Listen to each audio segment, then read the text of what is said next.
kalojmë tek akrepat.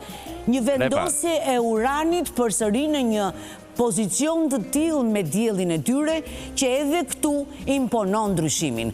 Për akrepat, të cilë në përgjithësi janë shenja të forta, janë shenja me unë të fortë dhe unë i quaj shpesh kardinal si karaktere. Pra janë karaktere të fortë, të mirë caktuar në raport me veten dhe shpesher e kanë të vështirë bashkëveprimin ose bashkëpunimin nëse nuk janë ata drejtuesët. Pra, nëse kanë pozicion drejtuese, kanë shumë të thjeshtë të bashkëveprojnë. Nëse duhet të jenë në të njëjtin kjo e bën pak të vështirë bashkëveprimin.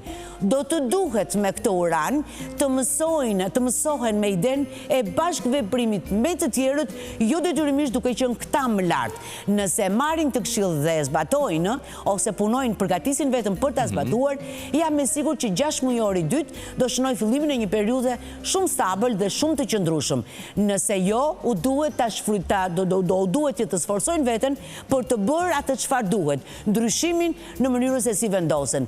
Nuk ka vend të përpunra që cilat lidhen me faktorin e riskut. Do mirë menduar, do një agent shumë të mirë dhe do punuar jashtëzakonisht shumë fort për mënyrën se u duk sikur është keq. Në fakt në pjesën e parë Jupiteri do të ndihmojë shumë. Në pjesën e dytë duan s'duan do transformohen me kohën. Pra duhet përshtaten me kohën.